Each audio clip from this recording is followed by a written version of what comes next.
ತಿಂತಾ ಇರು. ನನಗೆ ಬಟ್ಟೆ ಒಗೆದಿದೆ, ಒಗಿತಾ ಇರ್ತೀನಿ. ನಿಂಗೆ ಏನಾರು ಬೇಕು ಅಂದರೆ ಕೇಳು, ಕೊಡ್ತೀನಿ. ಅಮ್ಮ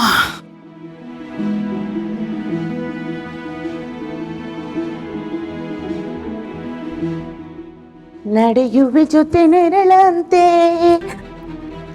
ಬಯಸುವೆ ಕೊನೆಗಿರದಂತೆ.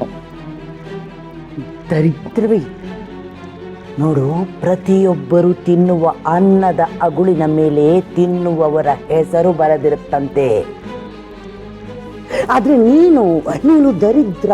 ಈ ಮನೆಗೆ ಬಂದ ನಂತರ ನಾನು ತಿನ್ನುವ ಪ್ರತಿಯೊಂದು ಅಕ್ಕಿಯನ್ನು ಆ ವಿಶಾಲವಾದ ಅಕ್ಷಿ ನೆನೆಸಿ ರುಬ್ಬಿ ಇಡ್ಲಿ ಮಾಡಿದ್ದಾಳೆ. ನೀನು ಈ ಮನೆಗೆ ಬರದೇ ಇದ್ದಿದ್ರೆ ನನ್ನ ಪಾಲಿನ ಇನ್ನೂ 2 ಇಡ್ಲಿ ನನಗೇ ಸೇರ್ತಿತ್ತು. ಮಗು ತಿನ್ನೋ ಅನ್ನದ ಮೇಲೆ ಕಣ್ಣು ಹಾಕಿದ್ರೆ ಒಳ್ಳೇದಾಗಲ್ಲ. ಅಯ್ಯಯ್ಯೋ, ಈಗೇನು ಬಹಳ ಒಳ್ಳೇದಾಗ್ತಿದೆ. ಇಷ್ಟಕ್ಕೂ ಮಗು ತಿಂತಾ ಇರೋದು ಅನ್ನ ಅಲ್ಲ, ಇಡ್ಲಿ. ಕಿತ್ಕೊಂಡು ತಿನ್ನೋ ಬುದ್ಧಿ ಇರೋರ್ಗೆ ಒಳ್ಳೆ ಮಾತು ಕಿವಿಲಿ ಇಳಿಯಲ್ಲ ಅನ್ಸುತ್ತೆ.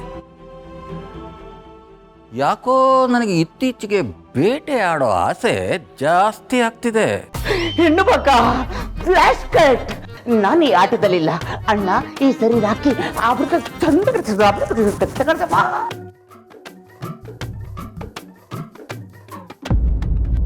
ಯಾಕಮ್ಮ ಏನು ತಿಂತಾ ಇಲ್ಲ? ಇಡ್ಲಿಗೆ ಸಕ್ಕರೆ ಅಥವಾ ತುಪ್ಪ ಏನಾದರೂ ಬೇಕಾ? ಏನಾದರೂ ಬೇಕಿದ್ರೆ ವಿಶಾಲ ಆಂಟಿ ಅಂತ ಇದ್ದಾರೆ, ಅವ್ರನ್ನ ಕೇಳು, ಅವ್ರು ಕೊಡ್ತಾರೆ. ಆಯ್ತಾ?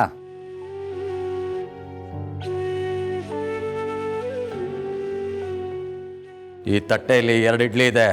ಈ ಮಗು 2 ಇಡ್ಲಿನೂ ತಿನ್ಬೇಕು. ಬೇರೆ ಯಾರಾದರೂ ಈ ಇಡ್ಲಿ ಮೇಲೆ ಕಣ್ಣು ಹಾಕಿದ್ರೆ ನನ್ನ ಬೇಟೆ ಆಡೋ ಕಣ್ಣು ಅವ್ರ ಮೇಲೆ ಬೀಳುತ್ತೆ. ಹುಷಾರ್.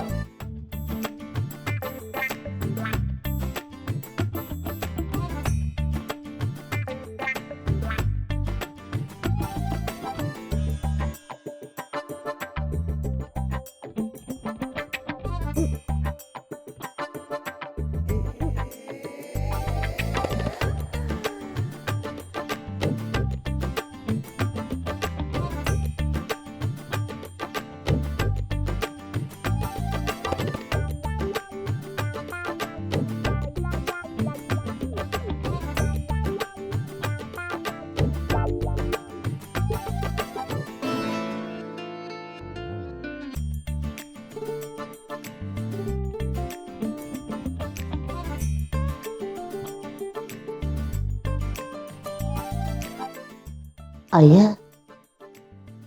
ನಾನು ಈ ಥರ ಮುಳ್ಳಿರೋ ಚಮಚನ ಈ ಮಟನು ಚಿಕನು ಬೆಂದಿದ್ಯಾ ಅಂತ ನೋಡೋದಕ್ಕೆ ಚುಚ್ಚಿ ನೋಡ್ತಿದ್ದೆ. ಇವಳೇನೋ ಇದರಲ್ಲಿ ಇಡ್ಲಿ ಕೊಯ್ಕೋತಾವಳೆ. ಎಷ್ಟಕ್ಕೂ ಈ ಇಡ್ಲಿನ ಕಚ್ಚ ಅಂತ ಚುಚ್ಚಿ ತಿಂತಿದ್ದಾಳಲ್ಲ, ಇವಳು ಭಿಕಾರಿ ಅಲ್ಲ, ಯಾವುದೋ ಬಿಗ್ ಫ್ಯಾಮಿಲಿ ಹುಡುಗಿನೇ ಇರಬೇಕು.